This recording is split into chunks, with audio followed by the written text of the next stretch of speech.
Nadreen, इस वक्त हम ऑल इंडिया महिला एम्पावरमेंट पार्टी के उमर बाग ऑफिस में हैं और हमारे साथ हैं पद्मनाभा नगर से एमएपी पार्टी के उम्मीदवार जनाब हाजी अकमल शरीफ साहब। आइए हम जानते हैं इनसे कर्नाटक इलेक्शन के बारे में, इनके नज़रियात क्या हैं और इनकी तैयारियां कैसी चल रही हैं। सर अस्सलाम वालेकुम। सर सबसे पहले हम आपसे ये जानना चाहते हैं कि आप जिस पार्टी से चुनाव लड़ने जा रहे हैं वो इस कर्नाटक इलेक्शन में पहली बार चुनाव लड़ रही है और मेरे ख्याल से आप भी पहली बार चुनाव लड़ने जा रहे हैं। तो सर क्या आपको चुनाव की तैयारियों में या चुनाव की जो मुहिम है इसमें कोई आपको कोई दिक्कत पेश आ रही है, कोई परेशानी पेश आ रही है? अस्सलाम वालेकुम रहमतुल्लाहि वबरकातुहू। मेरा नाम अकमल शरीफ है। ये आके पद्मनाभ नगर क्षेत्र से मैं चुनाव लड़ने के लिए एमएलए कैंडिडेट होके जा रहा हूँ। पहली बार जा रहा हूँ। आप पूछ रहे मेरे को ये चुनाव पहली बार लड़ रहे हैं, आप हमारी पार्टी नहीं है बोल के। हाँ, हमारी एमईपी पार्टी महिला एम्पावरमेंट पार्टी नहीं है। हमारे डॉक्टर नवरा शेख मैडम कर्नाटक में पहली बार आके चुनाव लड़ने के लिए ख़दम रखे हैं। लेकिन ऐसा मेरे को लग रहा है हमारी पार्टी कुछ नई नहीं दिख रही है मेरे को 31 साल की जो पार्टी है, 30 साल में जो हमारा प्रोडक्शन मिलता है, हमारे को पावर मिलता है, जो सर्विस मिलती है, मेरे को 30 साल की पार्टी दिस रही, कोई नई नहीं दिस रही। एक दूसरी बात क्या है, हमारी एमईपी पार्टी से हमारे को जो डॉक्टर नवरा शेख जो क्षेत्र में देखी बहुत बड़ा क्षेत्र है। मेरे को सवाल ऐसा ही पूछ रहे थे, इतने बड़े क्षेत्र में ये डिप्टी सीएम है, होम मिनिस्टर है, आर जी है, तो वे कैसा लड़ते हैं बोल के मेरे को भी वहाँ जो मेरे इलेक्शन कमिश्नर ऑफिस में पूछ रहे थे मेरे, आप पहली बार आए बोल के। मैं समझता हूँ R Ashok ji deputy CM है, होम मिनिस्टर, ट्रांसपोर्ट मिनिस्टर है, और एम श्रीनिवास आके वो भी एमपी ऑलरेडी एमएलए कहीं 5-6 बार जीत के है, और जेडीएस के उम्मीदवार रेड्डी है, गोपाल रेड्डी ऐसे हैं। लेकिन मैं तो उनसे देखने के लिए छोटा हूँ और नया हूँ। मैं चुनाव लड़ने की पहली बार लड़ रहा हूँ। लेकिन मेरे को तो इससे पहले भी जेडीएस, कांग्रेस, बीजेपी हर पार्टी में 31 साल से काम कर चुका हूँ और मेरे को फुल हिम्मत है और ताकत है और भरोसा है। मेरे को चुनाव लड़ने के लिए तैयार हूँ। और ये जो मेरा क्षेत्र में मैं 20-30 साल से काम करता हुआ हूँ और मेरे क्षेत्र के लोग मेरे को अच्छा पहचानते हैं, मेरे को भरोसा करते हैं, मेरे से मोहब्बत करते हैं। मैं हर हिंदू और मुसलमान कोई इसमें मैं डिवाइड नहीं करके है। हर ईद में हिंदू की हो ईद हो या मुसलमानों की जो भी ईद हो, हर ईद में सबके साथ मिलता हूँ, ईद मनाता हूँ। जो भी मेरे हाथ से होता है उनको एक हेल्प करता हूँ, उनकी एक खिदमत करता हूँ ईद के लिए। आपको जो और जो भी मस्जिद मंदिर जो भी क्या है और उनकी भी खिदमत करता हूँ। और जो शादी है हर साल में गरीब बच्चों के बहुत कुछ, और हिंदू मुसलमान सब जात के भी शादी के लिए जितना मदद करना वो भी करता हूँ। ऐसा मैं बहुत डिस्ट्रिक्ट में भी कर चुका हूँ। ये जो कॉन्स्टिट्यूंसी की बात नहीं, जो कनकपुर रामनगरा डिस्ट्रिक्ट है, तुमकुर डिस्ट्रिक्ट है, चित्रदुर्गा डिस्ट्रिक्ट है, और तमिलनाडु, आंध्र, बहुत जिस मेरा बिजनेस है उधर सब करके हूँ। और ये क्षेत्र में उन लोग बहुत बड़े रहे तो मेरे को कुछ हिसाब नहीं है। मैं सोचता हूँ मैं बड़ा दिखता हूँ। क्यों बोले तो अशोक साहब ने ये बीजेपी पार्टी के बड़े लीडर है, उनके पास हमारे क्षेत्र के जो गरीब लोग को काम करने के लिए कोई टाइम नहीं है उनके पास। श्रीनिवास जी को भी, हमारे दोस्त श्रीनिवास जी हैं, उन एम श्रीनिवास, उनको भी कोई टाइम नहीं। उन्होंने सब बड़े बड़े लीडर है, उन्होंने पार्टी में बड़ा ओहदा लेके हैं। उनको खाली नाम के वास्ते वो लीडर हैं, कोई काम के वास्ते नहीं है। वो कॉन्स्टिट्यूंसी में नहीं रहते। उनको मिलना बोले तो 1 महीना, 15 दिन, 20 दिन जपना, फ़ोन करना। उनके पीए से बात कर सकता है, उनकी सिक्योरिटी से बात, उनको नहीं बात कर सकता। मैं 24 घंटे कभी भी मोहल्ले में जो एरिया में रहता हूँ, कॉन्स्टिट्यूंसी में रहता हूँ, हर दिन एक तरफ मस्जिद में नमाज को जाता हूँ, हर गली में फिरता हूँ। मेरे कार्यकर्ता, मेरे जो मोहल्ले के लोग मेरे हर टाइम संपर्क कर सकती हैं, सब मिल सकती हैं, बात कर सकती हैं। मैं उनकी खिदमत करता हूँ, पहले से कर चुका हूँ और कर रहा हूँ। इसके वजह से मेरे को कोई दिक्कत नहीं है, अच्छी पहचान है। और मैं समझता हूँ उन सबसे ताकतवर मैं 4 उम्मीदवारों में मैं बहुत बड़ा ताकत वाला बोल के मैं समझता हूँ।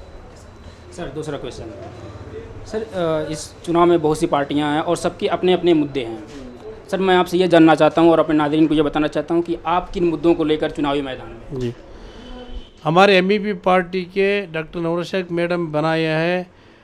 एमईपी पार्टी की जो भी मुद्दे हैं, पिछले 20 साल से मैडम ने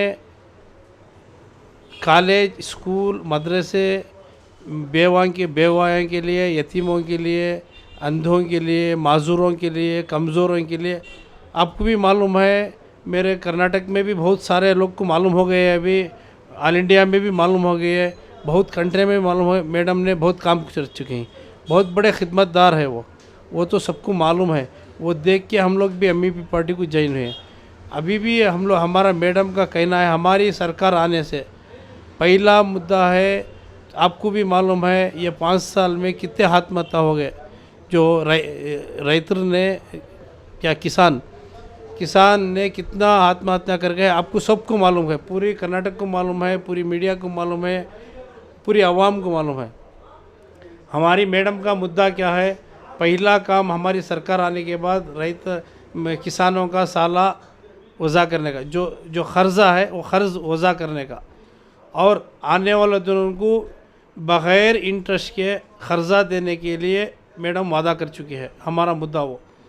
दूसरा मुद्दा, अभी तक जो हमारी कर्नाटक में या ऑल इंडिया में और हमारे क्षेत्र में कोई अच्छे एजुकेशन के गवर्नमेंट स्कूल नहीं है, कोई छत नहीं है, कोई बाथरूम की फैसिलिटी नहीं है, कोई चेयर्स नहीं है, टीचर्स नहीं है, ऐसे ही स्कूल चले 30 साल से। कोई भी पार्टी एजुकेशन के भरे, अब तो उनके जो बड़े बड़े लोग हैं, लीडर्स है, काउंसलर है, एमएलए एमपी, बड़े बड़े स्कूल में पढ़ते। गरीब बच्चे जो स्लम में एरिया है, उनको बच्चे पूरे चोर हो रहे हैं, रौडी हो रहे हैं, ऑटो पूछने वाले जा रहे हैं, ऑटो ड्राइवर हो रहे हैं, कोई एजुकेशन की उनकी फैसिलिटी नहीं है। उन लोग 70,000, 80,000, 1 लाख, 1.5 लाख दे के उन लोग पढ़ा सकते नहीं। उसके लिए पहला मुद्दा है हमारी मैडम का, हमारी सरकार आने के बाद में एमईपी पार्टी का पूरे एक डिस्ट्रिक्ट में और एक कॉन्स्टिट्यूंसी में अच्छे से अच्छे इंटरनेशनल हॉस्पिटल स्कूल बनाने का वादा कर चुके हैं। और दूसरा, हॉस्पिटल, हमारे गवर्नमेंट हॉस्पिटल एक भी ठीक नहीं है, एक भी मेंटेनेंस ठीक नहीं है, उसके हॉस्पिटल में कोई फैसिलिटी नहीं है और कोई डॉक्टर्स नहीं है। इसलिए हमारी मैडम ने हमारी गवर्नमेंट आने के बाद में हर डिस्ट्रिक्ट में, हर क्षेत्र में, सब जगह में, हर जगह भी गवर्नमेंट हॉस्पिटल बना, इंटरनेशनल हॉस्पिटल बना के अच्छी से अच्छी फैसिलिटी देके, कोई बीमार इधर बीमार हो के कोई हॉस्पिटल के डॉक्टर की वजह से नहीं मरना, जो उसका ट्रीटमेंट ठीक से होना, फिर वापस घर जाना, वो बोल के है। और इसमें हमारी मैडम सबसे पहले क्या है, महिलाओं के अत्याचार के लिए बहुत परेशान है। पार्टी बनाने का वजह ही ये है, महिलाओं के लिए कोई सुरक्षा नहीं है, कोई उनके लिए सहूलत नहीं है, कोई उनका सपोर्ट नहीं है, इसलिए ये अत्याचार का बहुत हो गया है। महिलाओं के लिए मैडम ने 24 घंटा कोर्ट, 24 घंटा पुलिस स्टेशन, हर पुलिस स्टेशन में, हर कोर्ट में महिला ही रहना बोल के वो एक वादा कर चुके, 100% बनाएंगे। तीसरी बात क्या है, डॉक्टर नौरा शेख मैडम ने, हमारी एमईपी पार्टी की नेशनल प्रेसिडेंट ने, सबसे और एक बहुत बड़ा मुद्दा है, ये आज तक कोई नहीं किया, अभी करेगा भी नहीं। करेंगे तो हमारे डॉक्टर नौरा शेख मैडम ने हमारी एमईपी पार्टी से, हमारी सरकार से ही कर सकेंगे। जो दारू पीते हैं ना, जो दारू आके बहुत गरीबों के लोग, अब कोई पी रहा है, कोई बड़ा आदमी नहीं पी रहा, रोड पे नहीं पी के जा रहा है, पी रहे सो कौन, ड्राइवर, ऑटो ड्राइवर, लारी ड्राइवर, बस ड्राइवर, जो हमाली है, जो कूली का काम करता है, जो बिल्डिंग का काम करता है, कोई कारपेंटर काम करता है, इन लोग ही पी रहा है। उनके बीवी बच्चों को वो जो कमा रहा है वो पैसा नहीं पहुंच रहा है, पूरा दारू को पहुंच रहा है, उनके बीवी बच्चे रोड पे चल रहे हैं। इसलिए पूरी कर्नाटक में पहली सरकार आने के बाद पूरी दारू बंद करते हैं और गरीबों के लिए बहुत अच्छे से अच्छे ज़िंदगी देने के लिए उनको रेडी करते हैं, ये जो सहूलत करते हैं। और ऑटो लोन देते हैं, ऑटो को विदाउट इंटरेस्ट में लोन देने का वादा कर चुके हैं।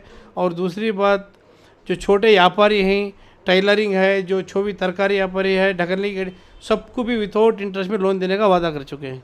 सर इस वक्त हमारे देश का हालात बहुत ही संगीन है, ठीक है, बहुत ही नागुफ्ताब्य है और हर तबके के लोग परेशान हैं। जगह जगह से रेप की वाक़यात की खबरें आ रही हैं, दंगों की खबरें आ रही हैं। सर, इसके बारे में आपका नज़रिया क्या है, और अगर आपकी पार्टी पावर में आ जाती है तो आप इन सब हालात से निपटने के लिए क्या कदम उठाएंगे?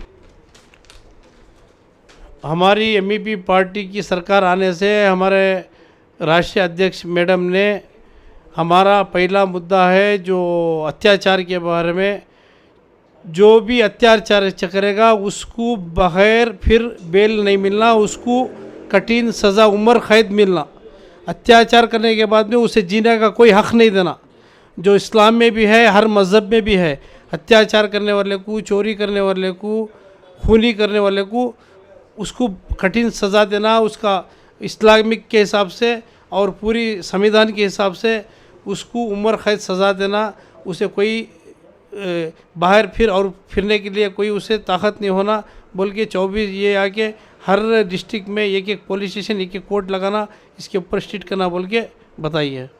हाँ सर, आखिरी क्वेश्चन हम आपसे ये करना चाहते हैं कि बहुत से ऐसे लोग हैं जो ये आरोप लगा रहे हैं कि जब से ऑल इंडिया महिला एम्पावरमेंट पार्टी कर्नाटक में चुनावी बिगुल बजाई है, तब से ही इस पे आरोप लगते जा रहे हैं कि ये कांग्रेस से या बीजेपी से मिली हुई है। सर, इसके बारे में आप क्या कहना चाहेंगे? इसके बारे में तो मेरे को बहुत हंसी आती है।